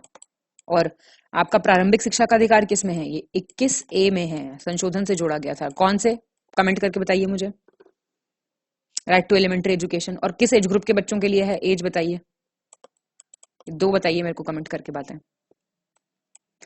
निम्नलिखित में से गलत विकल्प का चयन करें, सिलेक्ट द इनकरेक्ट ऑप्शन। अब भाग दिए हुए 8वां केंद्र शासित प्रदेश यूनियन टेरिटरीज, 9वां पंचायत, और 10वां अनुसूचित और जनजातीय क्षेत्र। भाग आपको याद होने चाहिए, सारे ठीक दिए मैं बिल्कुल, याद कर लो सब। यूनियन टेरिटरीज, पंचायत, और 9A क्या हो जाएगा? ये आपके म्यूनिसिपैलिटीज हो जाएगा, नगर पालिकाएं। और 9B क्या हो जाएगा? सहकारी समितियां हो जाएगा, ये कोऑपरेटिव सोसाइटीज। और 10th क्या है? अनुसूचित जनजातीय। ठीक है बिल्कुल। 8, 9 के 3 और 10, 8, 9, 10 यहाँ पे याद हो गए आपके। 9A भी याद रखना, 9B भी याद रखना। 40वां मध्य क्षेत्रीय परिषद का मुख्यालय निम्नलिखित में से किस राज्य में स्थित है? कौन सा? सेंट्रल जोनल काउंसिल का हेडक्वार्टर पूछ रहा है ये। उत्तर प्रदेश, उत्तराखंड, छत्तीसगढ़, मध्य प्रदेश। बताओ। तो उत्तर प्रदेश है हेडक्वार्टर। सेंट्रल जोनल काउंसिल जो है उसमें उत्तर प्रदेश, उत्तराखंड, छत्तीसगढ़, मध्य प्रदेश आते हैं। तो ये सारे आते हैं। और हेडक्वार्टर कहाँ है? प्रयागराज में, उत्तर प्रदेश। निम्नलिखित में से कौन से राज्य कावेरी जल विवाद न्यायाधिकरण में शामिल है? ऐसे सवाल बहुत आएगा। कावेरी वाटर डिस्प्यूट्स ट्राइब्यूनल की कंट्रीज पूछेगा, कर्नाटक, केरल, तमिलनाडु, पुडुचेरी। बताओ। सारे हैं ये। अब कावेरी जल विवाद का जो आपका स्थापना का वर्ष है, ईयर ऑफ एस्टैब्लिशमेंट, थोड़ा ध्यान रखना। 1900 क्या है बताओ मुझे? 90। और ये सारी उसमें स्टेट्स आती हैं। 42 निम्नलिखित में से गलत विकल्प का चयन करें, सिलेक्ट द इनकरेक्ट ऑप्शन। अनुच्छेद 371B स्पेशल प्रोविजंस असम के रिस्पेक्ट में, असम राज्य से संबंधित विशेष प्रावधान। 371C सिक्किम से, और 371F क्या हो जाएगा? मणिपुर से। आपको इनकरेक्ट बताना है कौन सा है, ये आता है सवाल काफी। 42 का क्या आंसर हो जाएगा? C हो जाएगा। सेकंड और थर्ड गलत है। रीजन देखो, 371B तो हो गया असम, B से असम हो गया, C से मणिपुर होगा, C है मणिपुर, और F क्या है? F है सिक्किम। तो याद रखना, C मणिपुर, F सिक्किम, यही याद कर लो, और B आपका असम। 371। 43 निम्नलिखित में से किस अनुच्छेद के अंतर्गत राष्ट्रीय न्यायिक नियुक्ति आयोग, कौन सा? नेशनल जुडिशियल अपॉइंटमेंट्स कमीशन से संबंधित प्रावधान दिए गए हैं? बताना है आपको कौन सा है आर्टिकल, बताइए। 43 का है A, 124A। इसमें दिए थे नेशनल जुडिशियल अपॉइंटमेंट्स कमीशन से। अच्छा 124, ये तो 124A में तो ये है। 124 में क्या आता है भाई, बताओ जल्दी। सुप्रीम कोर्ट नहीं आता, एस्टैब्लिशमेंट ऑफ सुप्रीम कोर्ट। 126 में क्या आता है? जो एक्टिंग चीफ जस्टिस होता है ना, कार्यवाहक मुख्य न्यायाधीश, उसकी नियुक्ति 126 में आती है। और 127 में किसकी आती है? एडहॉक जजेस की। एडहॉक कौन से होते हैं? तथार्थ न्यायाधीश जो होते हैं। और 129 क्या होता है कि सुप्रीम कोर्ट जो है ये कोर्ट ऑफ रिकॉर्ड होगा, उच्चतम न्यायालय क्या होगा? अभिलेख न्यायालय होगा। तो याद रखना है, सारे सुप्रीम कोर्ट से रिलेटेड यहीं पे बता दिए मैंने, सारे इंपॉर्टेंट। 124 तो बिल्कुल रट लो, और 124 यहाँ पे दिया ही हुआ है। अच्छा क्वेश्चन है ये। 44 निम्नलिखित में से गलत विकल्प का चयन करें, सिलेक्ट द इनकरेक्ट ऑप्शन। अनुच्छेद 52 राष्ट्रपति ऑफ इंडिया, 54 राष्ट्रपति का चुनाव, इलेक्शन ऑफ प्रेसिडेंट, 58 राष्ट्रपति के महाभियोग की प्रक्रिया, और 60 राष्ट्रपति द्वारा शपथ का प्रतिज्ञान। बताइए इनकरेक्ट कौन सा है? कौन सा है भाई गलत? 44 का सी गलत हो जाएगा। क्यों? देखो 52 प्रेसिडेंट है, 54 चुनाव है, 55 क्या है कि कैसे राष्ट्रपति का चुनाव होता है, मैनर ऑफ इलेक्शन, रीति, और 58 क्या है? ये है आपका क्वालिफिकेशन, कि राष्ट्रपति के चुनाव के लिए योग्यताएं क्या क्या होंगी, क्वालिफिकेशन। और बाकी आपका ठीक दिया हुआ है बिल्कुल। और 61 क्या है? आर्टिकल 61 बताएगा कोई मेरे को क्या है? आर्टिकल 61 है ये, procedure for the impeachment of the president, महाभियोग। याद रखना है सारे। 45 निम्नलिखित में से गलत विकल्प का चयन कीजिए, सिलेक्ट द इनकरेक्ट ऑप्शन। 79 संसद का गठन, कॉन्स्टिट्यूशन ऑफ पार्लियामेंट, 80 राज्यसभा की संरचना, 81 लोकसभा की, हाउस ऑफ पीपल की, 83 संसद की सदस्यता के लिए योग्यता, qualification for membership of the parliament. बताएंगे आप मेरे को? यही गलत है 83। ये 83 नहीं है, 83 है ड्यूरेशन ऑफ हाउसेस, मतलब कि संसद के सदनों की अवधि, योग्यता नहीं, अवधि। और बाकी ये याद करो, बहुत सारे आर्टिकल तो टेस्ट से तैयार हो जाएंगे। 46 निम्नलिखित राज्यों को राज्यसभा में उनकी सीटों की संख्या के आधार पर, देखा सवाल आ रहे हैं तो हमने टेस्ट में दिया हुआ है, ये हर साल आ रहा सवाल। Arrange the following states in descending order on the basis of the number of seats इन राज्यसभा। बिहार महाराष्ट्र दिया हुआ है, आपको स्टेट्स पता होनी चाहिए तभी आप अरेंज कर सकते हैं। वैसे 46 का आंसर डी है। अब मैं आपको स्टेट बता देती हूँ। सीट बिहार में राज्यसभा की कितनी सीटें हैं याद कर लो भाई, 16। महाराष्ट्र में कितनी है? 19। और आपके उत्तर प्रदेश की तो तमिलनाडु की कितनी है? तमिलनाडु में 18। और उत्तर प्रदेश की याद रखना भाई 31। और वेस्ट बंगाल की में है 16 बिहार प्लस वेस्ट बंगाल, ऐसे याद कर लो, ठीक है। चलो 47 निम्नलिखित में से किस केंद्र शासित प्रदेश के विधानमंडल के अंतर्गत विधानसभा मौजूद नहीं है? Legislative assembly is not present under the legislature of which of the following union territories? Delhi, Puducherry, Jammu Kashmir, Ladakh. Answer Ladakh है इसका आंसर। भाई यूनियन टेरिटरीज में दिल्ली में लेजिस्लेटिव असेंबली है, पुडुचेरी में है, जम्मू कश्मीर में है, लद्दाख में नहीं है। 48 वर्ष 2013 में 3 पूर्वोत्तर राज्यों में स्वतंत्र उच्च न्यायालय की स्थापना की गई थी। निम्नलिखित में से कौन सा पूर्वोत्तर राज्य उन राज्यों में नहीं है? 2013 में इंडिपेंडेंट हाईकोर्ट स्टैब्लिश किए गए थे 3 नॉर्थ ईस्टर्न स्टेट्स में। बोल रहा है कौन सा नहीं है इनमें से? वो मणिपुर, सिक्किम, मेघालय, त्रिपुरा। तो सिक्किम नहीं है। देखो भाई मणिपुर हाईकोर्ट कब 2013 में आया, इसका कहां पे है टेरिटोरियल जुरिस्डिक्शन? मणिपुर में। मेघालय का मेघालय में है, त्रिपुरा का त्रिपुरा में है, और सिक्किम का तो बहुत पुराना है हाईकोर्ट, 1 मिनट 1975 का है। ये 2013 वाले आपके MMT हैं, ठीक है। 49 निम्नलिखित में से कौन सी संघीय सरकार की विशेषताएं हैं? Features of federal government. स्वतंत्र न्यायपालिका, इंडिपेंडेंट जुडिशरी, द्विसदनीय विधानमंडल, बाइकैमरल लेजिस्लेचर, संविधान की सर्वोच्चता, सुप्रीमेसी ऑफ द कॉन्स्टिट्यूशन, दोहरी सरकार, डुअल गवर्नमेंट। संघीय सरकार की बोल रहा है, बताएंगे आप? सारी हैं, और रटो इन्हें, यहीं पे सवाल आएगा, बहुत कंफ्यूजन होता है इसमें, हमें लगता है अरे तो बहुत आसान क्वेश्चन है। तो आप जानते हैं फेडरल और डुअल गवर्नमेंट समझते हैं ना, सेंट्रल लेवल पे अलग, प्रोविंशियल लेवल पे अलग, ऐसे। चलिए 50 निम्नलिखित राज्यों को विधान परिषद में उनकी सीटों के आधार पर अवरोही क्रम में व्यवस्थित करना है, descending order on the basis of their number of seats in legislative council. Andhra Pradesh, Karnataka, Maharashtra, Uttar Pradesh. तो ये भी बस पता होगा तो ही बता पाएंगे हम। तो 50 का आंसर वैसे ए है, और कितनी है ये मैं लिख देती हूँ भी इसके आगे, देख लो आप। देखो आंध्र प्रदेश की हैं 58, कर्नाटका में हैं 75, आपकी बिहार में भी 75 है, और महाराष्ट्र में कितनी है? 78 और उत्तर प्रदेश में 100, याद रखना। 75 कर्नाटक का प्लस बिहार। तो शगुन का सवाल आ गया है। निम्नलिखित में से गलत विकल्प का चयन करें, select the incorrect option. Bharat शासन अधिनियम 1919 के अंतर्गत भारतीय विधायिका का अंतिम निर्वाचन 1945 में आयोजित किया गया था। लास्ट इलेक्शन जो था इंडियन लेजिस्लेचर का, वो 1945 में हुआ था। भारत सरकार अधिनियम 1935 से राष्ट्रपति की अध्यादेश निर्गत करने की शक्ति प्रेरित है। जो पावर ऑफ प्रेसिडेंट है ना टू इशू दी ऑर्डिनेंसेस, ये इंस्पायर्ड है गवर्नमेंट ऑफ इंडिया एक्ट 1935 से, ऐसा बोल रहा है। आपको गलत बताना है कौन सा है। दोनों बातें ठीक है, बिल्कुल कोई गलत नहीं है। लास्ट इलेक्शन ध्यान रखना किस कौन सा है और कहां से आती है ये अध्यादेश जारी करने की शक्ति, मतलब कहां से इंस्पायर्ड है, गवर्नमेंट ऑफ इंडिया एक्ट 1935 से। 52 निम्नलिखित में से सही विकल्प का चयन करें, select the correct option. Bharat सरकार अधिनियम 1935 द्वारा स्थापित संघ में अवशिष्ट शक्तियां गवर्नर जनरल को प्रदान की गई थी। रेसिडुअरी पावर्स जो थी वो गवर्नर जनरल को दी गई थी।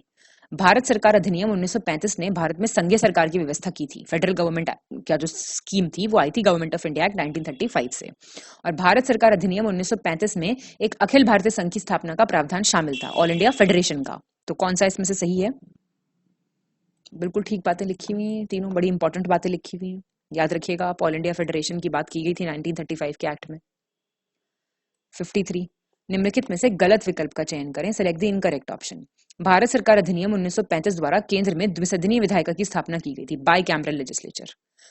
भारत सरकार अधिनियम 1935 द्वारा केंद्र में द्वैत शासन प्रणाली की स्थापना की गई थी। डायरकी सिस्टम जो था ये गवर्नमेंट ऑफ इंडिया एक्ट 1935 से आया था। आपको इनकरेक्ट बताना है कौन सा है। 53 का पहला गलत हो जाएगा ना, कैसे भाई?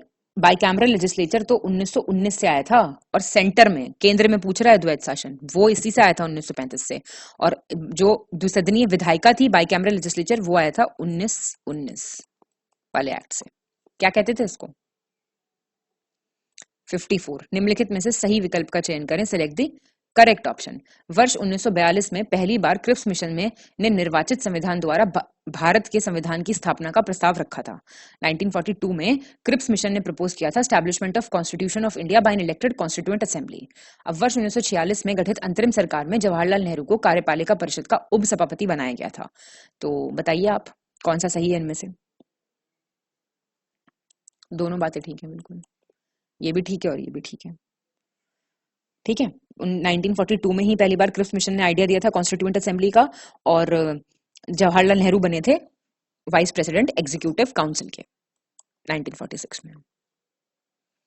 55 निम्नलिखित में से सही विकल्प का चयन करें, सिलेक्ट द करेक्ट ऑप्शन। संविधान सभा की प्रथम बैठक की अध्यक्षता डॉक्टर सचिदानंद सिन्हा ने की थी। First meeting was presided over by doctor Sachchidananda Sinha.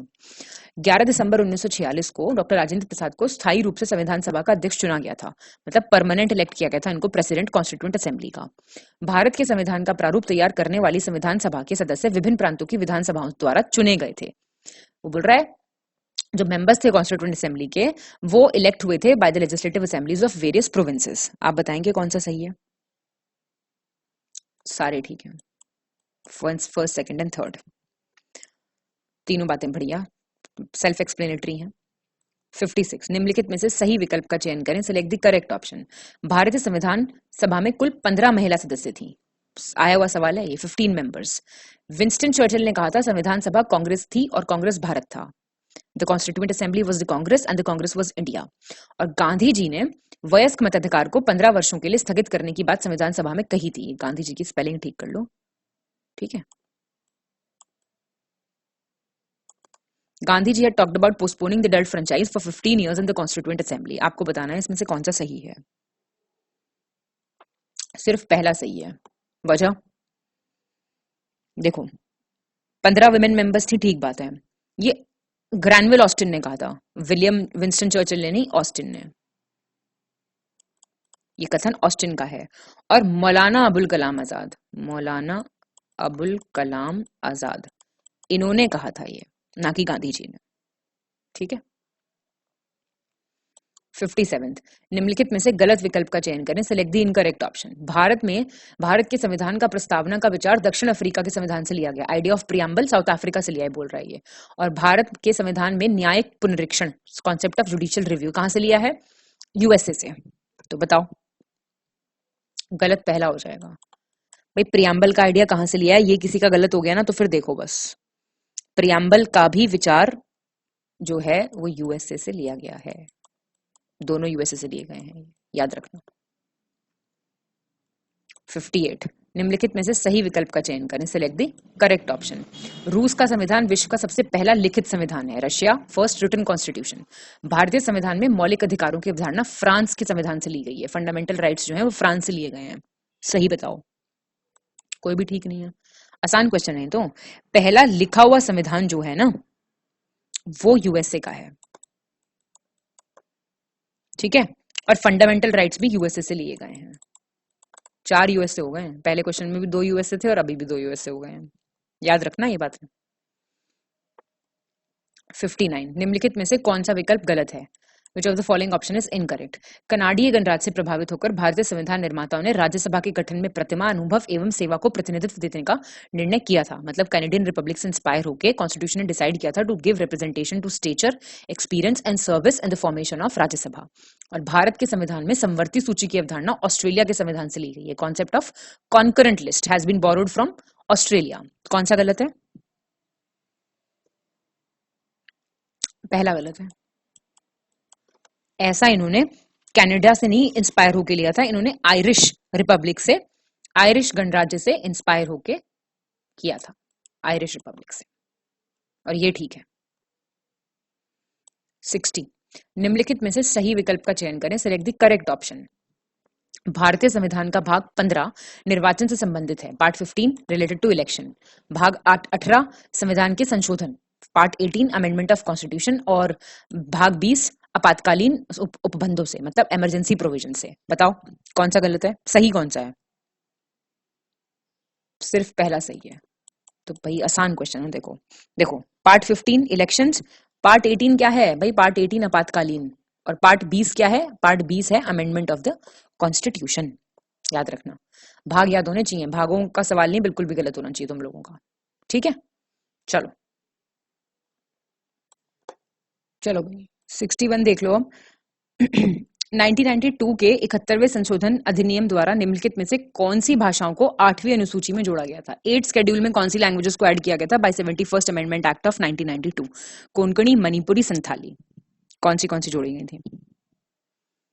पहली और दूसरी, ठीक है, कोंकणी और मणिपुरी जोड़ी गई थी, संथाली नहीं जोड़ी गई थी, याद रखना ये चीज, ठीक है। और कोंकणी, मणिपुरी, और तीसरी कौन सी थी? नेपाली। ये 3 जोड़ी गई थी 71st। 62, निम्नलिखित में से सही विकल्प का चयन करें, सिलेक्ट द करेक्ट ऑप्शन। अब ये अनुसूचियां पूछ रहा है।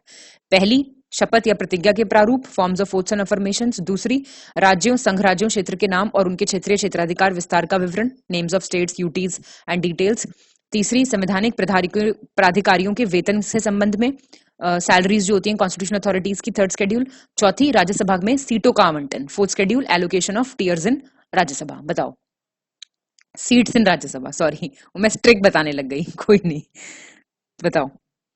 62 का डी हो जाएगा।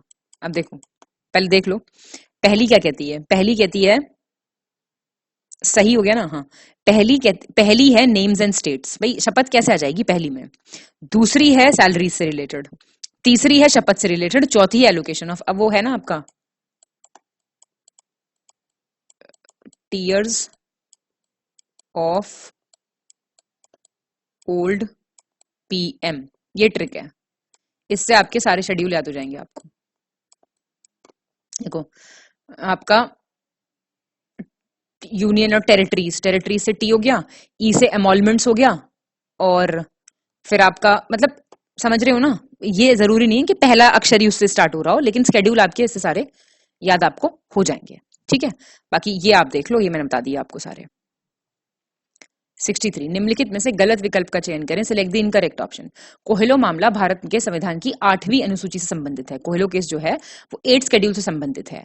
आर्थिक नियोजन भारत के संविधान के तहत समवर्ती सूची का विषय है। इकोनॉमिक प्लानिंग जो है वो कॉन्करेंट लिस्ट का सब्जेक्ट है। आपको गलत बताना है कौन सा है। तो पहला गलत है। आप जानते हैं कोहेलो केस इतना फेमस 9th शेड्यूल से है रिलेटेड। और इकोनॉमिक प्लानिंग किस में आता है? कॉनकरेंट लिस्ट में। ये ऐसे भी पूछ लेता है, पता होनी चाहिए लिस्टें। 64, निम्नलिखित में से कौन सा विकल्प सही है? करेक्ट ऑप्शन पूछ रहा है। जानवरों के प्रति क्रूरता की रोकथाम को भारतीय संविधान की समवर्ती सूची में रखा गया है, प्रिवेंशन ऑफ क्रूअलिटी टू एनिमल्स।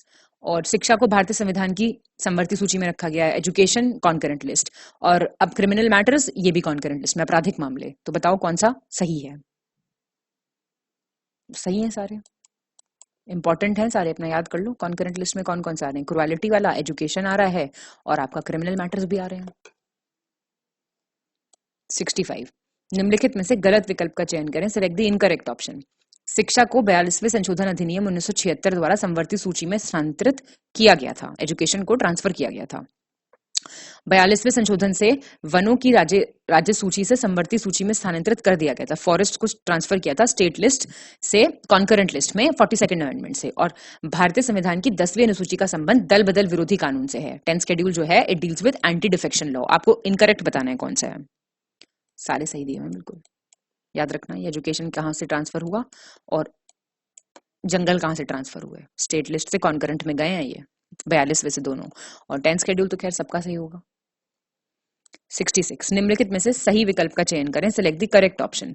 सार्वजनिक स्वास्थ्य एवं स्वच्छता संघ सूची, public health sanitation union list, जनगणना सेंसस यूनियन लिस्ट, प्रति व्यक्ति कर per capita tax union list, और कृषि एग्रीकल्चर यूनियन लिस्ट। बताओ कौन सा सही है इसमें से? बी ठीक है। जनगणना है, सेंसस जो है वो यूनियन लिस्ट में आती है, पब्लिक हेल्थ जो है ये स्टेट लिस्ट में है, ठीक है, स्टेट लिस्ट में।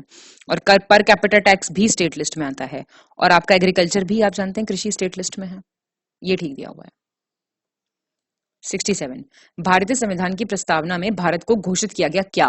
प्रेम्बल में सार्वभौम, सोवरेन, समाजवादी, सोशलिस्ट, पंथ निरपेक्ष, सेक्युलर, और लोकतंत्रात्मक गणराज्य, डेमोक्रेटिक रिपब्लिक। बताइए क्या किया गया?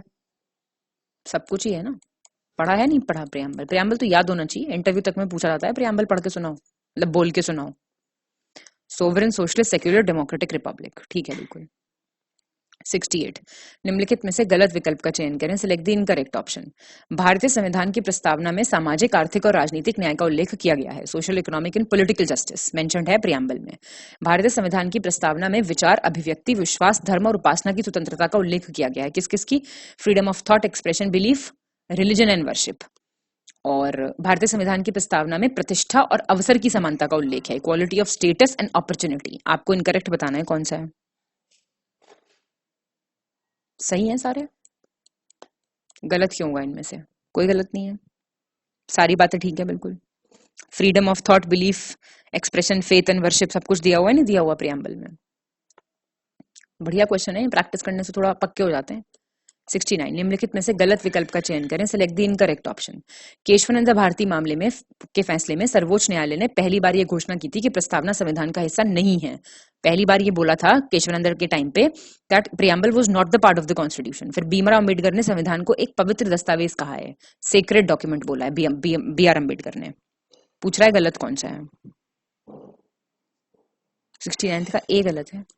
वजह देखो, बेरूबरी यूनियन का जो केस था ना 1960 वाला, उसमें कहा था कि प्रियम्बल नहीं है पार्ट, ना कि केशवानंद भारती में, ठीक है।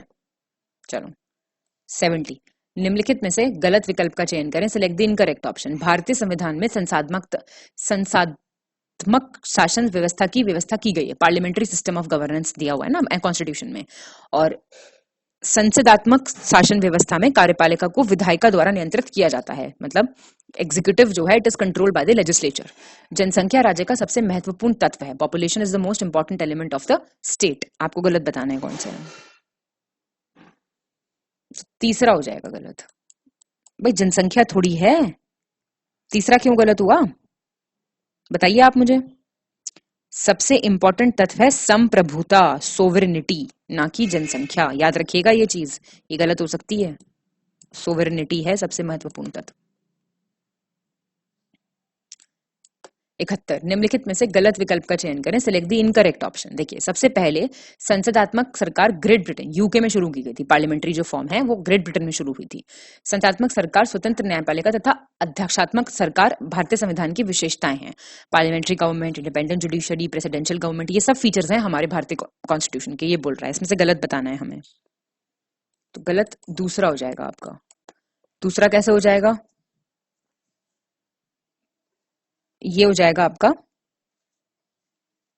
पार्लियामेंट्री जो है ना, हमारी पार्लियामेंट्री गवर्नमेंट है, इंडिपेंडेंट जुडिशरी है और हमारी फेडरल है गवर्नमेंट, प्रेसिडेंशियल नहीं है हमारी गवर्नमेंट, याद रखिएगा। ऐसी खेल जाएगा वो। फेडरल है हमारी, संघात्मक सरकार है, ठीक है। तो दूसरा हमारा गलत हो जाएगा, ये ठीक है। 72 निम्नलिखित में से सही विकल्प का चयन करें, सिलेक्ट द करेक्ट ऑप्शन। राष्ट्रपति पद्धति में समस्त कार्यपालिका की शक्तियां राष्ट्रपति में निहित हैं। प्रेसिडेंशियल सिस्टम में सारी एग्जीक्यूटिव पावर्स वेस्टेड हैं प्रेसिडेंट में। केंद्र सरकार और राज्य सरकारों के प्राधिकार का स्रोत भारतीय संविधान है। Source of authority central government और स्टेट गवर्नमेंट का क्या है? Constitution of India.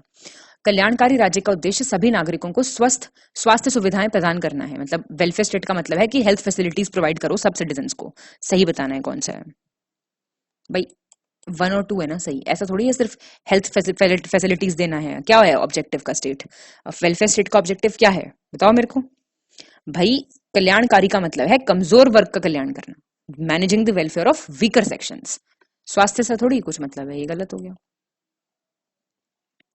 73 भारतीय संविधान में निम्नलिखित में से किन शब्दों का उल्लेख किया गया है? Which of the following terms have been mentioned in the Indian constitution? समाजवादी राज्य, सोशलिस्ट स्टेट, राजनीतिक समानता, पॉलिटिकल इक्वालिटी, लोकतंत्रात्मक गणराज्य, डेमोक्रेटिक रिपब्लिक। तो आपको बताना है कौन सा है। सारे हैं भाई। हम क्या हैं? हम वेलफेयर स्टेट हैं, सोशलिस्ट स्टेट हैं, पॉलिटिकल इक्वालिटी है, यहाँ पे ये सब कुछ दिया हुआ है ना। पंथ निरपेक्षता, लोकतंत्रात्मक गणराज्य, ये सबका उल्लेख हमारे संविधान में किया गया है। 74 निम्नलिखित में से सही विकल्प का चयन करें, select the correct option. Bharat में राजनीतिक सत्ता का प्रमुख स्रोत राष्ट्रपति हैं। Source of political power in India is president. एकल कार्यपालिका अध्यक्षात्मक शासन प्रणाली का आधारभूत तत्व है। सिंगल एग्जीक्यूटिव जो है ये बेसिक एलिमेंट है प्रेसिडेंशियल गवर्नमेंट का। अध्यक्षात्मक शासन का उदय सर्वप्रथम संयुक्त राज्य अमेरिका में हुआ था। प्रेसिडेंशियल गवर्नमेंट जो है it first emerged in the United states of America. आपको बताना है सही कौन सा है।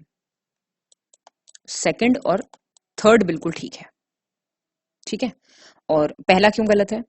आप जानते हैं भारत में राजनीतिक सत्ता का स्रोत कौन है? आप हैं। द सोर्स ऑफ पावर जो है यहाँ पे, पॉलिटिकल पावर किससे आती है बताइए मुझे? पब्लिक से, जनता से, जनता जनार्दन, ठीक है। 75 निम्नलिखित में से गलत विकल्प का चयन करें, select the incorrect option. G Austin, Granville Austin ने भारतीय संघवाद को सहकारी संघवाद कहा है, इंडियन फेडरलिज्म को कोऑपरेटिव फेडरलिज्म कहा है। केसी वायर ने कहा था कि भारत अर्ध संघात्मक राज्य है। KC Wheare said India is a quasi federal state. Fred W Riggs ने विकास प्रशासन की अवधारणाओं से संबंधित है, मतलब deals with the concepts of development administration. आप बताइए मेरे को गलत कौन सा है इसमें से? कोई गलत नहीं है और आपको ये याद करने हैं as it is. G Austin ये वाला और क्वासी फेडरल, बहुत आता है वाला सवाल, और ये भी आप याद रखिएगा, ठीक है। बहुत बढ़िया, चेहरे पे मुस्कान बनाए रखिए। टेस्ट पेपर कराया जा रहा है आपको, खुशी खुशी कीजिए, ठीक है। चलिए तो अब हम किस पे आ गए हैं? 76 पे। निम्नलिखित में से सही विकल्प का चयन करें, select the correct option. Bharat का राष्ट्रीय पुष्प कमल, national flower of India is lotus. और राष्ट्रीय पशु बाघ, नेशनल एनिमल टाइगर। और भारत के राष्ट्रीय ध्वज में न्याय को चक्र का प्रतीक माना जाता है, मतलब जस्टिस जो है वो है, जो चक्र है, symbol of wheel is justice. और संपूर्ण राष्ट्रगान को गाने का समय 52 सेकंड है। तो बताइए कौन सा सही है इसमें से? तो डी सही है, सारे सही हैं बिल्कुल। तो याद रखिएगा आप ये सारी चीजें, ये 52 सेकंड खैर सबको पता होगा। 77 निम्नलिखित में से किस पूर्वोत्तर राज्य का गठन 21 जनवरी 1972 को हुआ था? इनमें से कौन से हैं north eastern states which were formed on 21 जनवरी 1972? मणिपुर, मेघालय, त्रिपुरा, सिक्किम। बताइए। तो ए हो जाएगा इसका आंसर, पहला, दूसरा और तीसरा। तो ये सब हुए 1972 को। सिक्किम देखिए 16 मई 1975। ठीक है। बाकी है 1972, ये पूछता है राज्यों के गठन का जो कालानुक्रमिक क्रम में अरेंज करो, ऐसे भी सवाल आते हैं। 78, निम्नलिखित में से गलत विकल्प का चयन करें, सिलेक्ट द इनकरेक्ट ऑप्शन। संविधान के प्रथम अनुच्छेद के अनुसार भारत एक राज्यों का संघ है, मतलब first article says India is a union of states. अनुच्छेद 3 के अंतर्गत भारतीय संसद को नया राज्य बनाने का अधिकार है। आर्टिकल 3 से अगर आर्टिकल 3 को देखें तो then Indian parliament has the right to create a new state, और संसद को राज्यों की सीमाओं को परिवर्तित करने का अधिकार प्राप्त है, शक्ति है, मतलब जो चेंज होंगी बाउंड्रीज ऑफ द स्टेट कौन कर सकता है? पार्लियामेंट। आपको बताना है इनकरेक्ट कौन सा है। कोई इनकरेक्ट नहीं है, बिल्कुल ठीक है सारे स्टेटमेंट्स। ठीक है, चलिए 79, निम्नलिखित में से गलत विकल्प का चयन करें, select the incorrect option.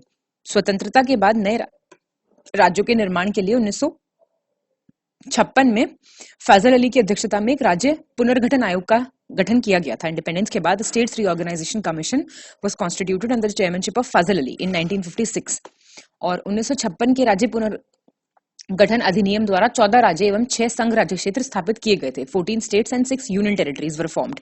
Rajasthan स्वतंत्रता के पश्चात भाषा के आधार पर गठित प्रथम राज्य है। Rajasthan was the first state formed on the basis of language after independence. अब बताइए, ये भी अगर आपका गलत होता है ना तो क्या ही कहेंगे अब। 79 सी गलत है, पहला और तीसरा बिल्कुल गलत है। अब देख लीजिए आप क्यों गलत है। आंध्र प्रदेश है पहली बात तो, ये भाषा के आधार पे जो गठित है, और कब हुआ था गठित वो? 1 अक्टूबर 1953, याद रखना। दूसरी चीज, इंडिपेंडेंस के बाद फैजल अली कमीशन जो स्थापित हुआ था वो कब हुआ था? वो आपका हुआ था 1953 में, ना कि 1956 में। सॉरी गलत लिख दिया मैंने, 1953 में, नॉट 56, ये गलत है। और 14 स्टेट्स बने, 6 यूनियन टेरिटरीज बनी 1956 में, ये ठीक बात ही है। चलिए 80, निम्नलिखित में से सही विकल्प का चयन करें, सिलेक्ट द करेक्ट ऑप्शन। 35वां संशोधन अधिनियम 1974 के द्वारा दिल्ली को राष्ट्रीय राजधानी क्षेत्र का दर्जा दिया गया था। दिल्ली को स्टेटस दिया गया नेशनल कैपिटल टेरिटरी का बाय 35th अमेंडमेंट, और सिक्किम को 69th अमेंडमेंट से, संशोधन अधिनियम से भारत के एक राज्य का दर्जा दिया गया था। तो आपको बताना है इसमें से सही कौन सा है। तो इसमें से कोई सही नहीं है, देख लीजिए आप क्यों। दिल्ली को कब दिया गया था ये तो आपको याद होना चाहिए, 69th है दिल्ली वाला संशोधन, और साल कौन सा है 69th का? 1991, यहां लिख दे रही हूं मैं।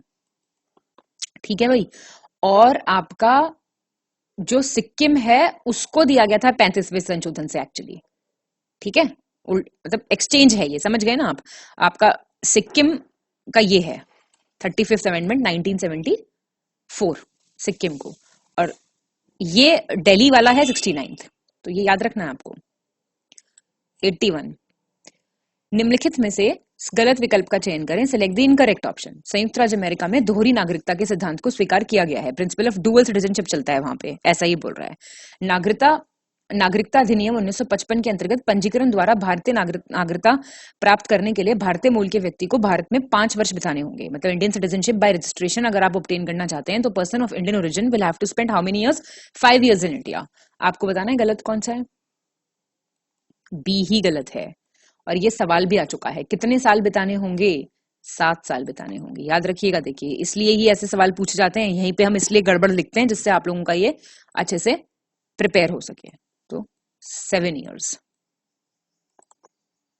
चलिए 82, निम्नलिखित में से गलत विकल्प का चयन करें, नागरिकता संशोधन विधेयक 2019, ये आपका सिटीजनशिप अमेंडमेंट बिल 2019 के बारे में है, इनकरेक्ट ऑप्शन पूछ रहा है।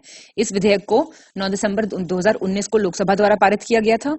इस विधेयक को 11 दिसंबर 2019 को राज्यसभा द्वारा पारित किया गया था। राष्ट्रपति की सहमति मिलने के बाद 12 दिसंबर 2019 को ये अधिनियम बना। It became an act when 12 दिसंबर 2019, और ये विधेयक 10 जनवरी 2021 से लागू हो गया था। सब डेट्स का खेल है, तो आपको बताना है कौन सा गलत है। डी गलत है इसमें। क्यों? ये कब से लागू हुआ? देखिए सब डेट्स ठीक लिखी हुई है। इंप्लीमेंट कब से हुआ? ये जनवरी 10, 2020 से। बाकी ये बातें ठीक है एकदम, बस ये गलत था।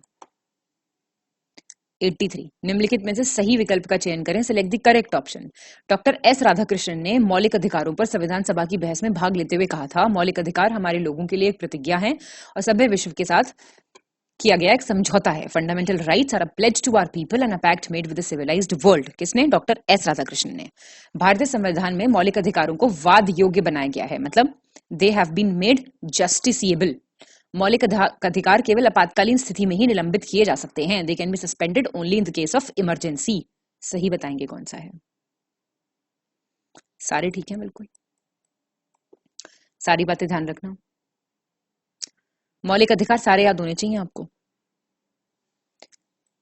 84 सही विकल्प का चयन करें, सिलेक्ट द करेक्ट ऑप्शन। भारतीय संविधान के भाग 3 में नागरिकों को अनुच्छेद 12 से अनुच्छेद 35 तक मौलिक अधिकार प्रदान किए गए हैं। Part 3 article 12 to 35 fundamental rights.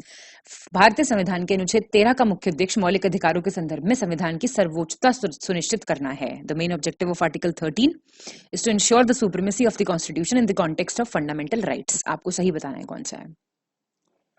ठीक है दोनों बातें, क्या गड़बड़ लग रही है आपको? आर्टिकल्स याद करो ये सारे 12 से 35, यही कहा था मैंने ऊपर।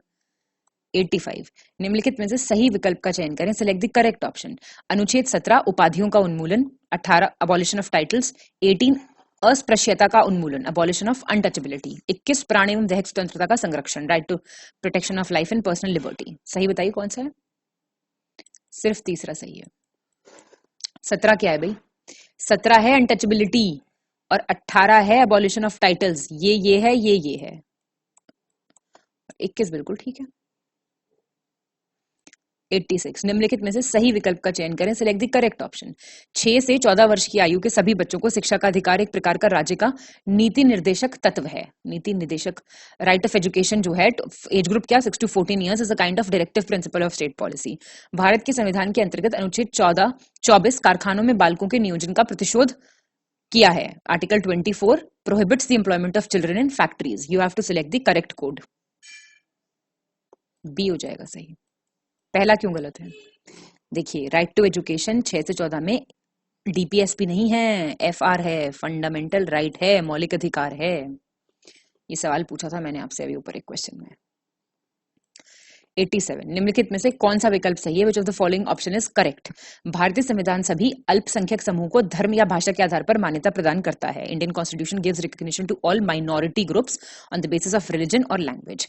संसद को संविधान के अंतर्गत मूल अधिकारों का संरक्षक माना जाता है। पार्लियामेंट को कंसिडर किया जाता है guardian of fundamental rights. Rajendra Prasad ने संवैधानिक उपचार के अधिकारों को संविधान की आत्मा कहा है। Rights of constitutional remedies as the soul of the constitution. Rajendra Prasad ने। आपने बताना है कौन सा सही है, गलत ना हो जाए सवाल किसी का भी। ए सही है भाई, सिर्फ पहला सही है। दूसरा कौन है guardian of fundamental rights? Supreme Court of India. और ये राजेंद्र प्रसाद ने थोड़ी कहा था, ये BR अम्बेडकर जी ने कहा था। ठीक है, चलिए 88 निम्नलिखित में से गलत विकल्प का चयन करें, select the incorrect option. Bharat के संविधान के अनुच्छेद 32 के अंतर्गत भारत के सर्वोच्च न्यायालय को नागरिकों के मौलिक अधिकारों के प्रवर्तन के लिए विभिन्न रिट जारी करने का अधिकार है। आर्टिकल 32 के अंदर Supreme Court of India is empowered to issue various writs for the enforcement of fundamental rights of the citizens. व्यक्तिगत स्वतंत्रता के लिए उच्च न्यायालय बंदी प्रत्यक्षीकरण नामक रिट जारी कर सकता है। पर्सनल लिबर्टी के लिए हाईकोर्ट क्या कर सकता है? Habeas corpus. जब सर्वोच्च न्यायालय किसी व्यक्ति अथवा संस्था को उसके दायित्व के निर्वहन के लिए लेख जारी करता है तो उसे परमादेश कहते हैं। क्या बोलते हैं? Mandamus. Supreme court issues a writ to a person और institution to discharge its obligation, then it is called mandamus. बताइए आप मेरे को। सारे ठीक हैं बिल्कुल, याद कर लो इन्हें, बिल्कुल रिट्स रटी होनी चाहिए सारी की सारी।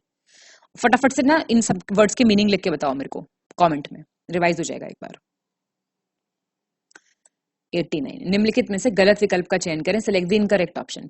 संपत्ति के अधिकार को वैधानिक अधिकार और कानूनी अधिकार की श्रेणी में रखा गया है। राइट ऑफ प्रॉपर्टी को किस में रखा है? स्टैट्यूटरी राइट और लीगल राइट में। भारत के सर्वोच्च न्यायालय ने केशवानंद भारती बनाम केरल राज्य मामले में संविधान के मूल संरचना के सिद्धांत का प्रतिपादन किया था। The basic structure doctrine was initiated by Kesavananda Bharati case versus state of Kerala. बताइए इनकरेक्ट। दोनों ठीक है बातें, क्या गलत है इसमें? राइट टू प्रॉपर्टी अब लीगल राइट है और स्टैट्यूटरी राइट है। 90 निम्नलिखित में से गलत विकल्प का चयन करें, सिलेक्ट द इनकरेक्ट ऑप्शन। कल्याणकारी राज्य की अवधारणा को भारत के संविधान के नीति के निर्देशक सिद्धांत के अंतर्गत शामिल किया गया है। जो कॉन्सेप्ट ऑफ वेलफेयर स्टेट है वो कहाँ पे है? डीपीएसपी में है। भारत के संविधान के राज्य के नीति निर्देशक तत्व वाद योग्य नहीं है, दे आर नॉन जस्टिसिएबल। और समान काम के लिए समान वेतन का प्रावधान भारत के संविधान के राज्य नीति के निर्देशक सिद्धांत के अंतर्गत सुनिश्चित किया गया है। मतलब equal pay for equal work DPSP में है, ऐसा ही बोल रहा है। तो आपको इनकरेक्ट बताना है कौन सा है। सारे ठीक है, ये सब डीपीएसपी का ही है। चलिए 91 गलत विकल्प का चयन करें। आर्टिकल 40 ग्राम पंचायतों का संगठन, organisation of village panchayat. 44 uniform civil code, नागरिकों के लिए समान नागरिक संहिता। 48 कृषि और पशुपालन का संगठन, organisation of agriculture and animal husbandry. 51 कार्यपालिका से न्यायपालिका का पृथक्करण, separation of judiciary from executive. आप बताइए कौन सा गलत है? ये गलत है। सेपरेशन जो है ना ये 50 में है, 51 में क्या है? कमेंट करके बताओ मुझे। ये सारे ठीक है, याद कर लो, याद हैं बहुत ज्यादा। ये 44 तो बहुत बार पूछता है, आसान भी है वैसे। आप मुझे 51 में बताइए क्या है? 92 निम्नलिखित में से गलत विकल्प का चयन करें। Select the incorrect option. मौलिक कर्तव्यों को स्वर्ण सिंह समिति की सिफारिश पर भारतीय संविधान में शामिल किया गया था। फंडामेंटल ड्यूटीज जो हैं they were included in the Indian constitution on the recommendation of Swaran Singh committee. भारतीय संविधान में 44वें संशोधन 1978 द्वारा नागरिकों के मौलिक कर्तव्यों को शामिल किया गया था। फंडामेंटल ड्यूटीज कौन से अमेंडमेंट से आई थी? 44th से। तो कौन सा गलत है भाई? दूसरा गलत है, 44th से थोड़ी आई थी, 42nd से आई थी। और साल कौन सा था? 1976, याद रखना। और ये ठीक है बिल्कुल। 93 निम्नलिखित में से गलत विकल्प का चयन करें। Select the incorrect option. राष्ट्रपति अपनी शक्तियों का प्रयोग प्रधानमंत्री के माध्यम से करता है। The president exercises his power through prime minister. राष्ट्रपति भारत का कार्यपालिका अध्यक्ष है, एग्जीक्यूटिव हेड है प्रेसिडेंट। और अनुच्छेद 51 के अंतर्गत संघ की कार्यपालिका शक्तियां राष्ट्रपति में निहित हैं। 51 में executive powers of union are vested in the president. बताना है आपको मुझे। तो 93 का सी हो जाएगा ना, पहला और तीसरा गलत है। 51 तो मैं आपसे ऊपर पूछ के आई हूं, तो ये तो गलत होगा ही होगा। और पहला क्यों गलत होगा? प्रेसिडेंट डायरेक्टली करता है थ्रू हिज सबऑर्डिनेट ऑफिसर्स। समझे बात? ये चीज याद रखनी है। राष्ट्रपति अपनी शक्तियों का प्रयोग सीधे या अपने अधीनस्थ अधिकारियों के माध्यम से करता है। प्राइम मिनिस्टर के माध्यम से क्यों करेगा भाई? और एग्जीक्यूटिव पावर्स 53 में आती हैं, याद रखना। 94 गलत विकल्प का चयन करें। Select the incorrect option. Bharat के राष्ट्रपति के उम्मीदवार के प्रस्ताव को कम से कम 50 मतदाता द्वारा अनुमोदित किया जाना चाहिए। प्रपोजल जो है कैंडिडेट के लिए, it must be ratified bye at least 50 proposers. राष्ट्रपति के निर्वाचन में राज्य का मुख्यमंत्री मतदान करने के लिए पात्र नहीं होता यदि वह राज्य विधानमंडल के उच्च सदन का सदस्य हो। मतलब the chief minister of the state is not eligible to vote in the election of president if he is a member of the upper house in the state legislature. Incorrect बताना है आपको। बताओ। 94 का डी हो जाएगा, कोई गलत नहीं है, दोनों बातें बिल्कुल ठीक है। याद रखनी है आपको ये बातें। अब तो एंड की तरफ बढ़ रहे हैं, अब तो थोड़ा जोश इकट्ठा कर लो। सही विकल्प का चयन करें। Select the correct option. राष्ट्रपति द्वारा जारी एक अध्यादेश संसद के सत्र शुरू होने के बाद 6 सप्ताह तक रखा जाना आवश्यक है। मतलब an ordinance issued by the president is required to be kept in force for 6 weeks after the commencement of the session of the parliament. भारत का राष्ट्रपति वित्त आयोग के अध्यक्ष तथा संघ राष्ट्र राज्य क्षेत्र के मुख्यमंत्री की नियुक्ति करता है। President of India appoints chairman of finance commission and chief minister of UT. NITI Aayog के उपाध्यक्ष की नियुक्ति प्रधानमंत्री द्वारा की जाती है। Vice chairman of NITI Aayog is appointed by the prime minister. सही बताना है कौन सा है। तीनों सही है, तीनों बातें याद रखनी है आपको, ठीक है। चलिए 96 निम्नलिखित में से गलत विकल्प का चयन करें। Select the incorrect option. Bharat के उपराष्ट्रपति का निर्वाचन लोकसभा और राज्यसभा के सांसदों द्वारा प्रत्यक्ष रूप से किया जाता है। वाइस प्रेसिडेंट जो हैं वो डायरेक्टली इलेक्ट होते हैं, किसके द्वारा? MPs of Lok Sabha and Rajya Sabha. उपराष्ट्रपति राज्यसभा का पदेन सभापति होता है। कौन? एक्स ऑफिशियो चेयरमैन राज्यसभा का। उपराष्ट्रपति को उसके पद से संसद के प्रस्ताव के द्वारा हटाया जा सकता है। The vice president can be remove from his office by resolution of the parliament. आपको इनकरेक्ट बताना है कौन सा है। तीसरा गलत है। क्यों? कैसे है यार? वाइस प्रेसिडेंट रेजोल्यूशन पास कहां पे होगा? पार्लियामेंट में थोड़ी होगा, राज्यसभा में होगा। कहां के हैं वो? पदेन सभापति राज्यसभा के, तो वहीं से उनका रेजोल्यूशन पास होगा रिमूवल का। चलिए 97 निम्नलिखित में से गलत विकल्प का चयन करें, सिलेक्ट द इनकरेक्ट ऑप्शन। जापानी संविधान, विधि द्वारा स्थापित प्रक्रिया, ये चीजें बोरो करी गई हैं, प्रोसीजर एस्टैब्लिश बाय लॉ।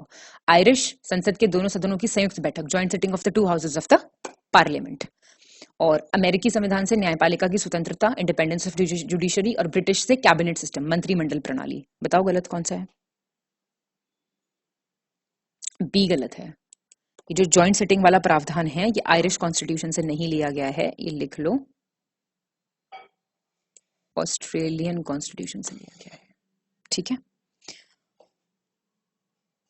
याद रखना ये चीज, बाकी ठीक है बिल्कुल। 99, निम्नलिखित में से गलत विकल्प का चयन करें, सिलेक्ट द इनकरेक्ट ऑप्शन। 31वां संशोधन अधिनियम 1972 ने लोकसभा सीटों की संख्या 525 से बढ़कर 545 कर दी थी। 31st कॉन्स्टिट्यूशन अमेंडमेंट से इंक्रीज हो गई थी number of Lok Sabha seats from 525 to 545।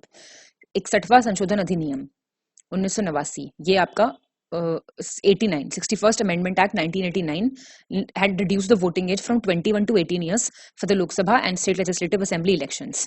राज्य विधानसभा चुनावों के लिए मतदान की आयु 21 से घटाकर 18 वर्ष कर दी थी। आपको बताना है गलत कौन सा है। ठीक है, दोनों बातें आपको याद रखनी है। 31st अमेंडमेंट एक्ट याद रखना 1972 का, इससे ही 545 सीटें हुई और 61st से ही हमारी जो वोटिंग एज है वो 21 से 18 हुई। दोनों बातें ठीक है। 99, खुश हो जाओ अब तो। निम्नलिखित में से सही विकल्प का चयन करें, सिलेक्ट द करेक्ट ऑप्शन। 100वें संशोधन अधिनियम 2018 से राष्ट्रीय पिछड़ा वर्ग आयोग को एक संवैधानिक दर्जा प्रदान किया, जिसे 1993 में संसद के एक अधिनियम द्वारा स्थापित किया गया था। 100th अमेंडमेंट जो है 2018, it had conferred a constitutional status on the National Commission for Backward Classes, which was set up in 1993 by an act of parliament. 101वें संशोधन अधिनियम 2016 ने देश में वस्तु एवं सेवा कर व्यवस्था की शुरुआत का मार्ग प्रशस्त किया था। 101st अमेंडमेंट से इंट्रोडक्शन हुआ था of the goods and services tax regime in the country. बताइए 99 का आंसर बताइए मुझे। दूसरा सही है। पहला क्यों गलत हुआ? देखिए, पहला इसलिए गलत हुआ क्योंकि 102वां अमेंडमेंट है 2018 का, 100वां नहीं है। 102वां अमेंडमेंट 2018 का, 102nd अमेंडमेंट, इससे national commission for backward classes को कॉन्स्टिट्यूशनल स्टेटस प्राप्त हुआ था, जो 1993 में सेटअप हुआ था। तो ये याद रखना है आपको। चलो भाई, अब तो खुश होना ही होना, अब तो खुश होना तय है ना। 100वां क्वेश्चन पे आ गए हम। निम्नलिखित में से गलत विकल्प का चयन करें, सेलेक्ट द इनकरेक्ट ऑप्शन। मंत्री परिषद सामूहिक रूप से संसद के दोनों सदनों के प्रति हटा दो, के प्रति उत्तरदायी होता है। The council of ministers is collectively responsible to both the houses of the parliament. यदि लोकसभा के सदस्यों द्वारा बहुमत से अविश्वास प्रस्ताव पारित कर दिया जाता है तो मंत्री परिषद को इस्तीफा देना होगा। The council of ministers will have to resign if the no confidence motion is passed by the members of the Lok Sabha with a majority. और मंत्री परिषद के विरुद्ध अविश्वास प्रस्ताव लाने के लिए लोकसभा के सदस्यों की संख्या कम से कम 50 होनी चाहिए। The members of Lok Sabha should be at least 50 to bring a motion of no confidence against the Council of Ministers. गलत विकल्प का आपको चयन करना है। तो पहला गलत है। पहला क्यों गलत है? Council of ministers collectively responsible होती है to the Lok Sabha, not to both the houses of the parliament. तो ये चीज आपकी यहाँ पे गलत हो गई, सिर्फ लोकसभा, बाकी ये दोनों बिल्कुल ठीक बातें हैं। ठीक है, तो हमने अपना सेशन ये वाला खत्म कर लिया है। अब आप स्माइल कीजिए, अपना स्कोर मुझे कमेंट करके बताइए और बाकी तो अच्छे से पढ़ते रहिए। All the very best. Test अच्छे से सॉल्व कीजिए, टेस्ट में हुई गलतियों का पर्चा बनाइए एक और उसको बार बार रिवाइज कीजिए। Thank you so much and best wishes to all of you.